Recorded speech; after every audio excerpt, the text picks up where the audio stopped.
আজ গণেশ চতুর্থী, তাই গণেশ পুজোর আমি কিছু ছোট্ট করে একটু আয়োজন করেছি বাড়িতে। তবে প্রত্যেক বছরই আমি করি, কারণ প্রত্যেক বছরই গণেশ পুজো আসে, প্রত্যেক বছরই করতে হবে।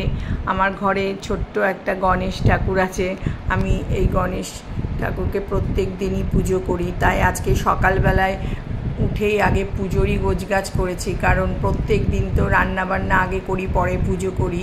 কিন্তু আজকে যেহেতু গণেশ পুজো, তাই আবার সবার ছুটি আজকে, এই কারণে আমি ভেবেছি আজকে সকাল সকাল ঘুম থেকে উঠে আগে পুজো করে নেব, তারপরে আমি রান্নাবান্না করব। আমাদের গাছে প্রচুর ফুল ফোটে, আমি সেই ফুল প্রত্যেক দিন তুলি। এরকম বড় বড় সাদা ফুল তোমরা তো দেখেইছো ফোটে। এটা আমার তুলসী মঞ্চ, এখানে আমি প্রত্যেক দিন জল ঢালি, তুলসী গাছে প্রণাম করি। এরপর আমি ফুল তুলে এবার ঠাকুরের গোছগাছ কিছুটা বাকি আছে, ওগুলো করে তারপরে আমি ঠাকুর পুজো করতে বসবো। ঠাকুর, এই আমার ঠাকুর মন্দির, তোমরা তো সবাই আগেও দেখেছো আমার ঠাকুর মন্দির। এখানে আমি সব ফল টল কিনে নিয়ে ধুয়ে আগে রেখে দিয়েছি ঠাকুরের জন্য, কারণ ঠাকুরের ফল টল সব আগে ধুয়ে নিয়েছি আমি। এবার ঠাকুরের ফুল, বেলপাতা সবই আছে, এগুলোকে আমাকে আগে গোছগাছ করে নিতে লাগবে। তারপরে করে আমি একটু ফল কাটবো ঠাকুরের জন্য। আর গণেশ ভাইয়ার তো মোদক লাড্ডু আছে, উনি তো মোদক লাড্ডু খেতে ভীষণ ভালোবাসে গণেশ ভাইয়া, ওনার জন্য নিয়ে এসেছি। আজকে খুব ইচ্ছা ছিল আমি ঠাকুরের মন্দিরটা সাজাবো ফুল দিয়ে, কিন্তু আমার যতটুকু পেরেছি ততটুকুই সাজিয়েছি ঠাকুরকে, এতেই আমার ঠাকুর খুশি হয়ে যায়। আমি শিব ঠাকুরকে আকন্দ ফুলের মালা পরাই, শিবের মালা খুবই সুন্দর লাগে শিব ঠাকুরকে পরালে।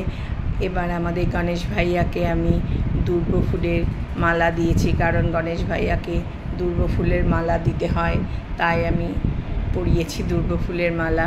আমার ঘরে আরও অনেক ঠাকুর আছে, সবাইকে তো প্রত্যেক দিন ফুল দেওয়া হয় না, তাই আজকে ভেবেছি একটু করে সবাইকে ফুল দেব।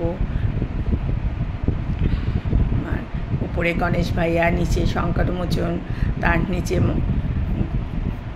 এরপর আমি আবার তুলসী গাছে চলে এসেছি। এখানে আমার প্রদীপ ধূপ ধরানো হয়নি, তখন আমি জল দিয়ে চলে গেছি, তো তাই এখন প্রদীপ ধূপটা ধরিয়ে দিই। এবার ঠাকুরকে ভোগ নিবেদন করলাম।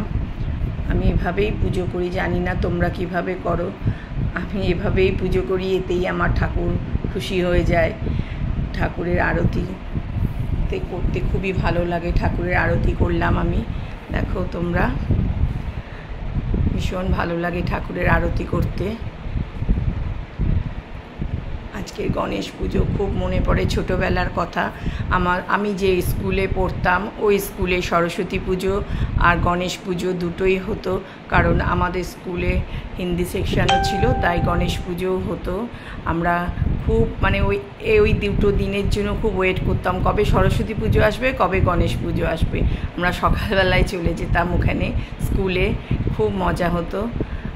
দেখো আমার পুজো মোটামুটি হয়ে এসছে, ঠাকুর বসে আছেন, কত সুন্দর লাগছে, ঠাকুর একদম জল জল করছে।